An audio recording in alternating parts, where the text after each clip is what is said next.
I want to start with this question. We are, believe it or not, 1 month to 100 days, which some consider an artificial deadline, but Washington always tries to keep score. How much is this constant focus, Russia investigations, pushback, new developments, anger at the White House that we're even covering this story, how much is it affecting this president's ability to get stuff done? Quite a bit. I mean, look, the issue, and to your point, he's good at misdirection, and we hear about that a lot.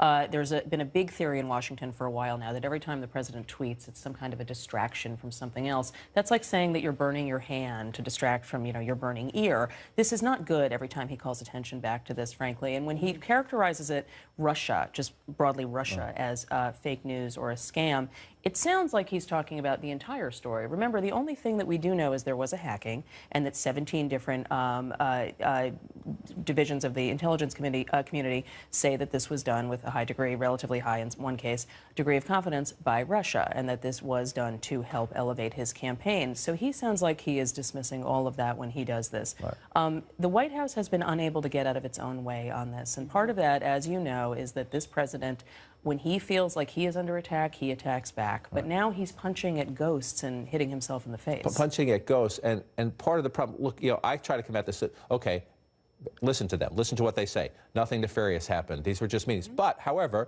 we asked for months. How many meetings did your people have in the campaign with Russian officials? The president himself said none. Then we find out there were some. We find out Jared Kushner met with the ambassador. Told us that only after it was made public in your newspaper, I believe.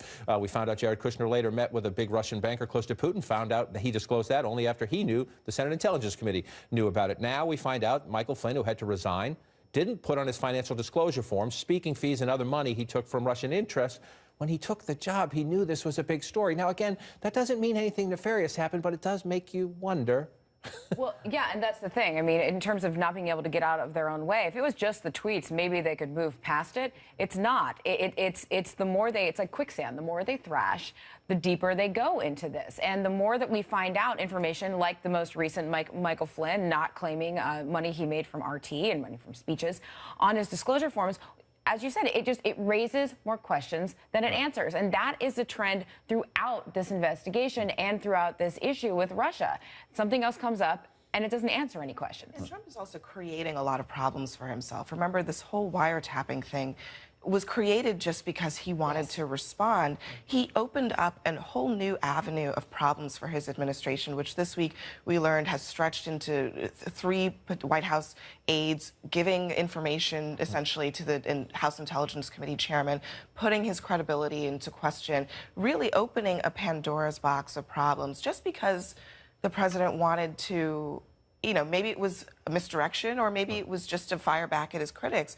But when you create new problems for yourself, that's hurting yourself. And he, to that point, he is now seizing one of his tweets yesterday, and if you look at Fox News, you look at Breitbart, you look around the conservative media, he is now seizing on a Fox News report that anonymously quotes a high-ranking official who says someone very senior in the Obama administration, a known person in the intelligence community, en masse, spread these reports.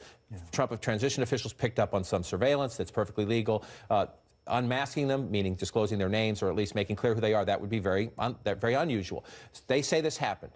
Well, no one else has been able to confirm that report, number one. There's a lot of good reporters working the story. But number two, I would make this point. If that's the case, if there was a serious, irresponsible, reckless effort in the Obama administration to spread this stuff around, the president has the power to declassify these documents. He could make this go away like that. Instead, we get this innuendo and back and forth. He could end this in a minute, and if he wanted to protect himself, he could bring in establishment people from prior administrations who have security clearance to say, look what we found. Please help us make the case that we're not nuts. Instead, this is all spread through this, so that's why I'm skeptical.